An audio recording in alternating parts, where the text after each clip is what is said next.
so I want to talk for a minute now about your research assignment that I have asked you guys to do. Obviously, if I'm here the first week of class, I will tell you this in person, but if not, you will need to look at this lecture. So I have posted 3 things to D2L that you will need to do this research assignment. Note that this is an individual assignment. No collaboration will be tolerated at all. It is an individual assignment. If you have questions, you can come to me about it. But there are 3 things posted to D2L. One thing is the assignment itself. So you can go and find that, the facts for the assignment, the instructions, that kind of thing. Another thing that's on there is a sample memo that I have done. I wrote that for a client, but it has been completely redacted and was actually, to my knowledge, never actually sent to the client for other reasons, but it is still good law. And another thing that you will need on D2L is a reference booklet on how to cite tax material. Citing tax material can be a little bit tricky just because it's hard to find how to cite it. It's not hard, it's just hard to find material that tells you how to do it. I am not a stickler for citations. In fact, when you get to the real world, nobody really cares. So long as you are consistent and people know what you're talking about. You should use that citator, to give you an idea of how to cite things. I still use it all the time. And if you deviate a little, that's okay. Just make sure that your deviations are consistent throughout your paper. So what you are assigned to do is write a memo to a client. And you will be expected, if you're taking a job in tax, to be able to research and write and articulate tax questions. When I worked at PwC, we were expected to do that from day one. I wrote lots and lots of memos, researched all kinds of novel tax issues, and it was great. In my opinion, it's the best part of my job. I love researching complicated issues and writing memos on it.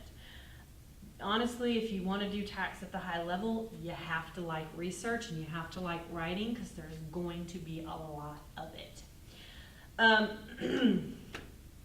So, with those 3 items in mind, let's talk a little bit about the assignment. So what I want you to do is write a memo to a client, and we have some specific facts, right, in the assignment that tell you what's going on, what's happening with our taxpayers. I suggest you write this early on in the semester because all of the material is located in Chapter 2. So this assignment has to do with basically incorporating more capital into a pre-existing corporation, which is located under Code Section 351 and 1032, which we will discuss in detail in Chapter 2, which is why I have given you one night off as a work day at the beginning of the semester to encourage you to go in and work on this assignment. Now, there is one issue in this assignment which will not be covered in the lecture material and is not covered in the book. Why did I do that? Why? It's so it forces you to get onto Checkpoint and do some research. Something you have never heard of, something that I do not believe is discussed in the book, and I know is not something I lectured on. So you will have to do some research on that issue. Everything else should look very familiar to you after we get through the Chapter 2 material. So let's talk a little bit about formatting. When you write a client memo, and if you're following along, I suggest you get out the sample memo that I have provided. It's 6 pages long. I would imagine that your memo that you give to me will be somewhere in the 5-page range, maybe 4 to 6 pages, something like that, with citations. So your citations are going to be in footnotes at the bottom, all right?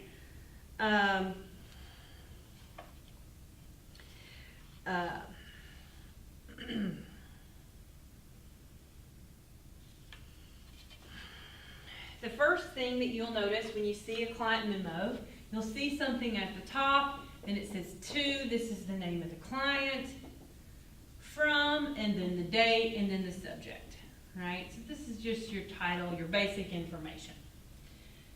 The next item that you will probably see is the statement of the issues, okay?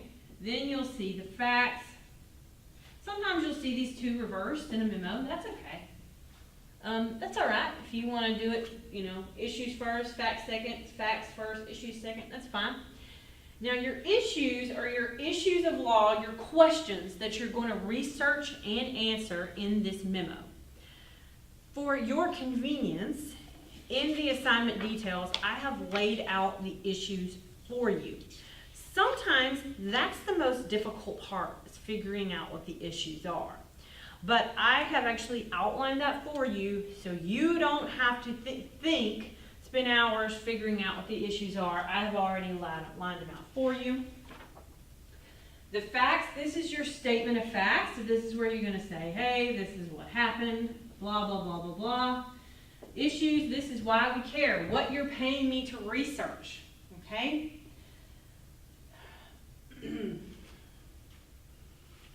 The third thing you want to consider is your statement of the law,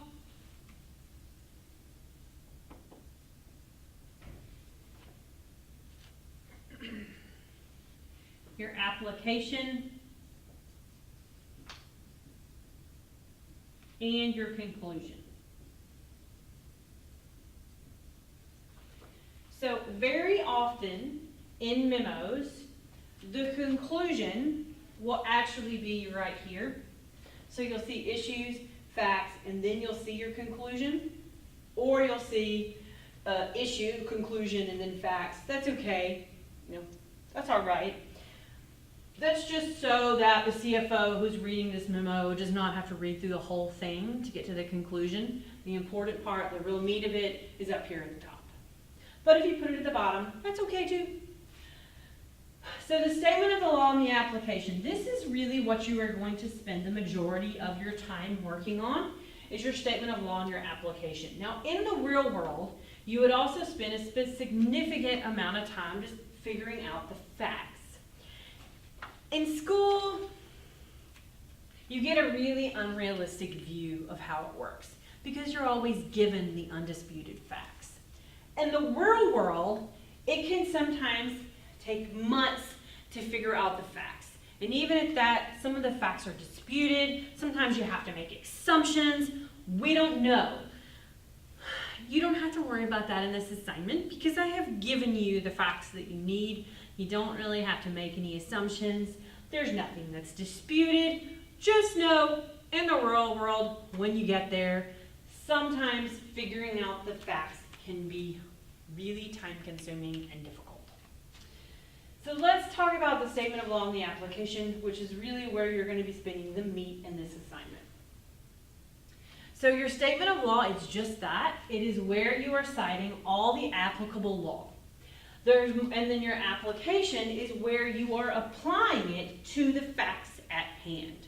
There should be very little, if none, really, statement of the facts in your law.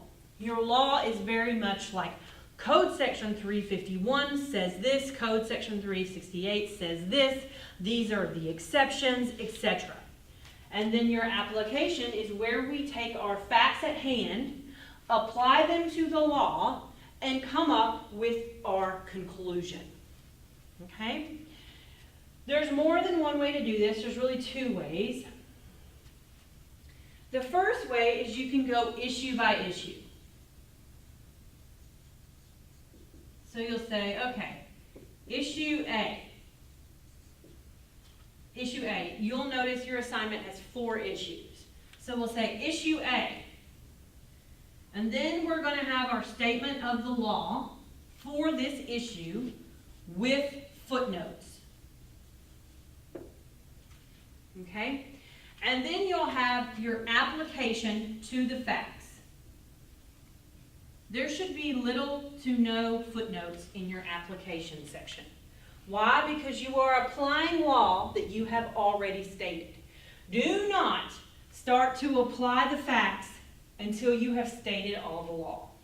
So we'll state our law, we'll apply it to our facts, and then we'll come up with our conclusion for this issue.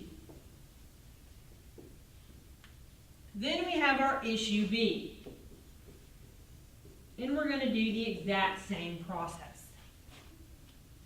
And then when we have our major conclusion topic at the bottom, we're going to accumulate all our conclusions. So our conclusion for this issue, conclusion for this issue, for issue C, D, E, F, whatever, and write one big section on all of our conclusions as they apply to these taxpayers. So there's this way that you can do it. Or another way that you can do it is just do all of the law. You probably can't see this. I'm going to write it over here. Statement of all law. And then application of all facts.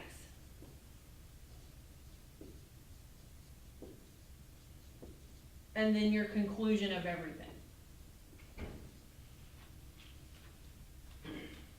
I do not suggest writing a memo this way.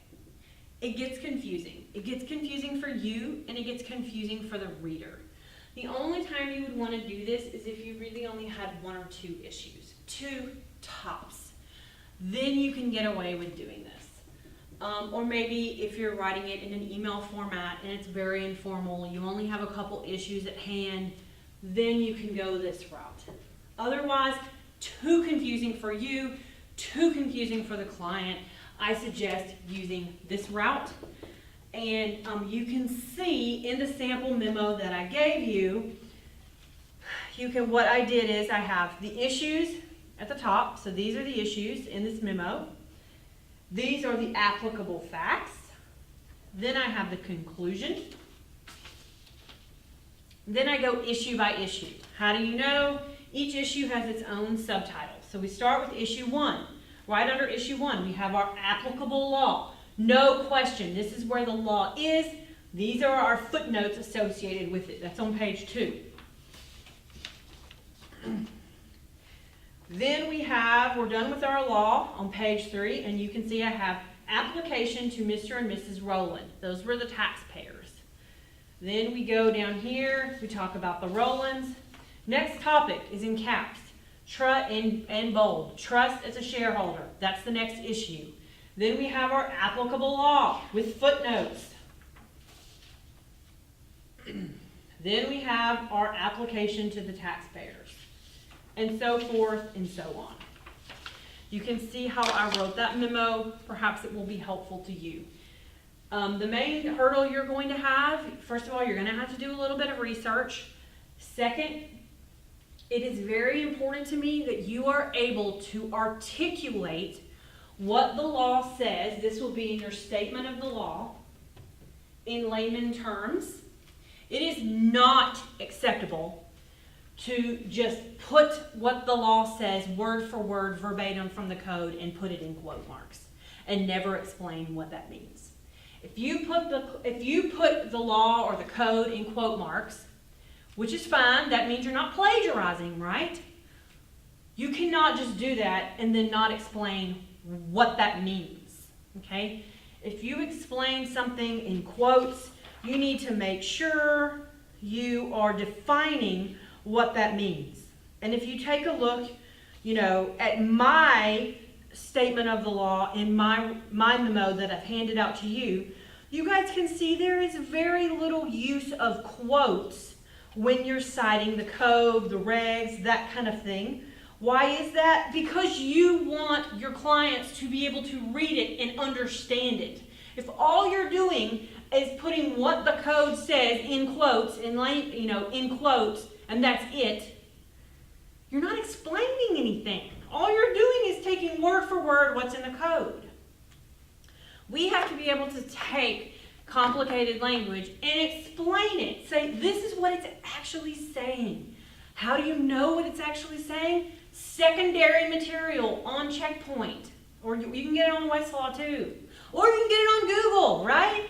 Just make sure it's a legitimate source and not Wikipedia.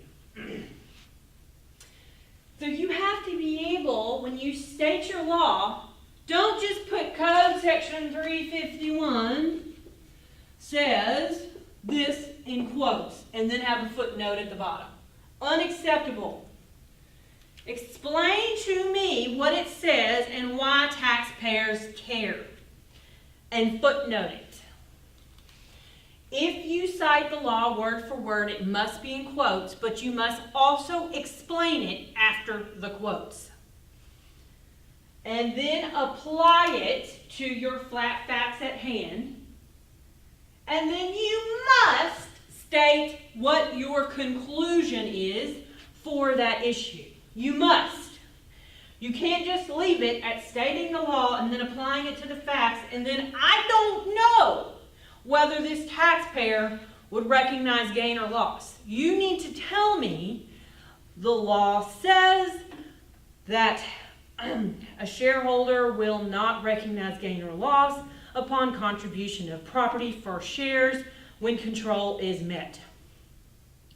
This shareholder had 100% control, contributed a car, received shares, so that therefore this shareholder will not recognize any gain or loss upon a contribution to this corporation.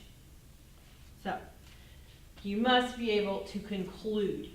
State what the law is in layman terms with citated footnotes, apply it to the facts at hand, and then tell me what the conclusion is. Accumulate all your conclusions for all 4 issues and put them in a conclusion section. You can either put it at the end or put it at the beginning. That's pretty much it.